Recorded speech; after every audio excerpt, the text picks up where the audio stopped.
Hello everyone, this is Lynn with Psychic Focus at psychicfocus.blogspot.com, and today we have something a little special for you. So many of you know that at times Dada and I will collaborate together to come up with a kind of unusual posts, and we usually release them out on Friday. Sometimes they are life detectives, sometimes they're mystery. Well, today he came up with a great idea to do a very non-political. We know politics are very stressful right now, so we thought we'd break away from that, do something fun. So it's called Foo for Friday.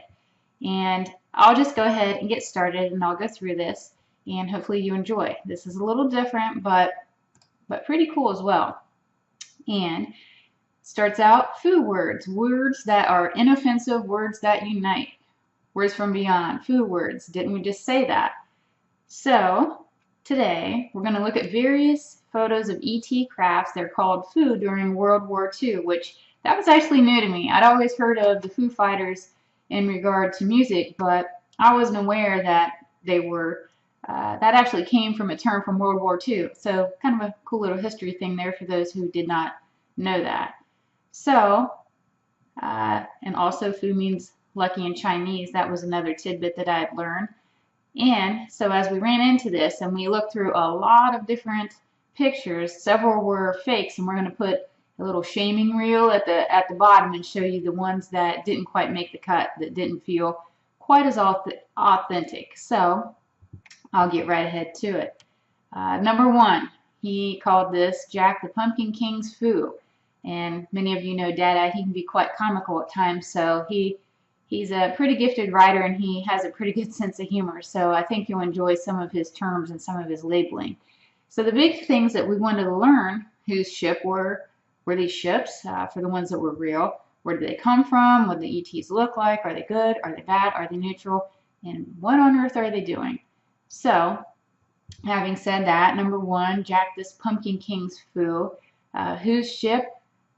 One thing that we have to remember, when you are dealing with ETs and you're dealing with beings that are not from Earth, some of their language and some of the things they say aren't, it's like you can hear them in your head, but they're hard to pronounce. It's as if our 3D human body can't replicate the noises or the sounds. And I remember hearing it, but I couldn't quite figure it out or figure out how to relay it in our language. So he just noted that it wasn't something that we could pronounce. The origin of it felt like the dark side of the moon from one of the many ET bases up there, and the appearance was tall, black, very thin, stick-like, and a big round head. And the reason he called it Jack the Pumpkin King is because when I looked at this, he reminded me of Jack off the Nightmare Before Elm Street, or not Elm Street, Nightmare Before Christmas. And so the whole time that I'm looking at this being, that's all that I could see to be able to relate it. So he coined that and titled this ET ship to Jack the Pumpkin King. And so what was the mission? They're mining some mineral on the back of the moon that they don't want any human interference, and they've been up there for quite a long time. They did feel kind of hostile. They have a love-hate. He said that they have a love-hate relationship with Christmas. Again, that's some Dada humor in there, but mostly I would say they're pretty hostile beings up there, and they're not really friendly toward humans, and they don't want us to interfere with what it is that they're trying to accomplish up there. All right, number two, he calls this one the big lumpy solar Dorito. And one thing to note, the cube part of the pic is pixelized because NASA put that over the image so we couldn't see it. Again, more of censorship at its work here. So whose ship was it? Okay, this was another really strange name, and it sounded like Alnican or Alnitican. It was something very odd. Again, I'm not sure how to even pronounce it, but it had those type of tones to it. Now, where do they come from? I got the far left star on Orion's belt, what we call Alnicat. I'm having a tongue twister here. He has it spelled Alnitak, one of the sun's portals. So for those of you looking at Orion's belt, if you look to there's 3 stars there. If you look to the star to the left, that's what drew me in. And And Orion's belt is what came to me when I was focused on this. The ET appearance is a hybrid between Palladian and human, kind of like an albino with really wispy white baby hair, blue eyes, light creamy skin, textured like a frog, and with 3 fingers. And then, of course, Dada puts his humor in there, every girl's dream date. Felt kind of neutral to me, and it looked like they were looking for intelligent life. And then he also noted they'll have to look pretty hard on this planet to find it. So, note each of those blobs on the ship are bigger than the Earth. So, don't let the picture deceive you. Some of these ships are mammoth. I mean, it's just to put it in perspective, like he said, the blobs on there are bigger than the Earth itself. So those are some pretty large ships. Okay, so then number 3. Here's a mothership and a baby ship. So when you look at this picture, you'll see a ball to the lower right. I saw that as kind of the baby ship. This looks like a mothership releasing other little ships loose. So this is the mothership's like the main base where they report to, and then other ones are released from this main larger ship. Whose ship? Palladian. Origin, Pallades. And the ET appearance is fair skin, light eyes. And he tags in here, must have no rhythm.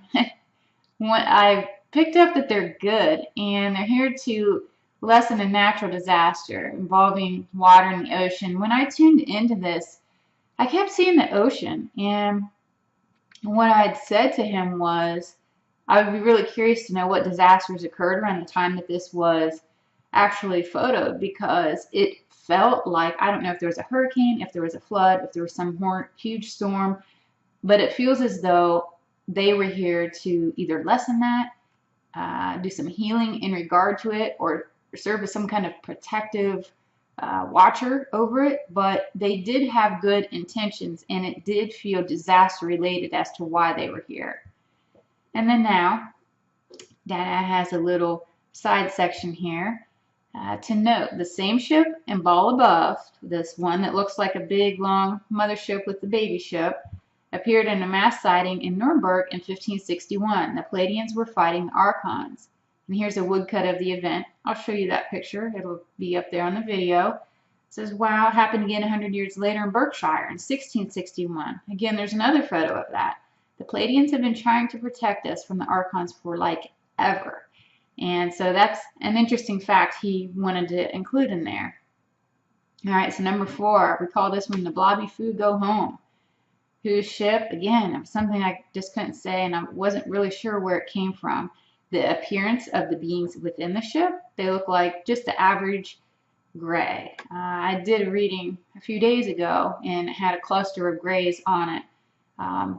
And it looks like the ones that I most often communicate with. There's one that stood out to me on that reading that had their finger up to their mouth and doing this shushing thing. It really reminded me of that. They felt very neutral, and they were leaving Earth for one of Jupiter's moons from a base near this location. And when I saw this brightness here, what I got was you're actually witnessing one zooming off. It was as if they ramp up and their vibration increases, and they get this like supercharged before they leave. And that feels like that's what was happening right at that moment. You're getting ready to witness one leave. It's kind of miraculous that we even got that photo.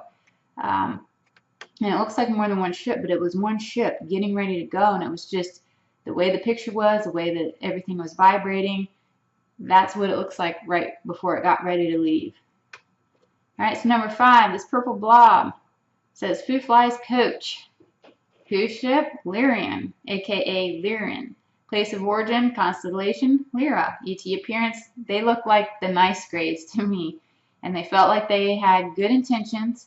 Their mission was healing, working on balancing Earth energy for the airlines, he says. So, a little humor in there, but overall they feel good, and they do feel like they were here balancing some kind of energy and trying to offer some kind of an assistance.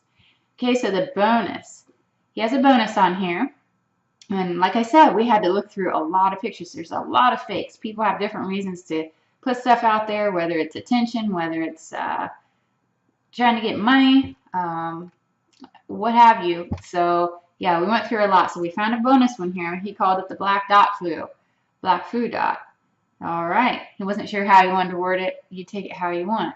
So whose ship is it? The U.S. military. And where was the origin? Well, here, and there's humans in it, and they're neutral, and they're testing ET technology. So that's what the bonus one looked like it was all about. So all in all, that was all that we had for today. At the end, we have a lot of fakes that we tried to sort through to get a handful of good ones to share with you. It looks like we have 11 of them total, so we'll put those on there. He called it the Foo Wall of Shame here. And so that's all we have. I hope you enjoyed it. Please feel free to leave a message, like me, share me. It really helps me out. And also go and check out Dada's blog. He is such a gifted artist. He's always making cute little diagrams and pictures. Check out his work. He writes a lot of cool stuff on his blog as well. So after you check me out, please check him out, or check him out and then check me out. Either way, but he definitely deserves his props. He puts a lot of time into what he does as well. And in closing, that's all I have. Again, I thank you. And this is Lynn with Psychic Focus at psychicfocus.blogspot.com. Bye.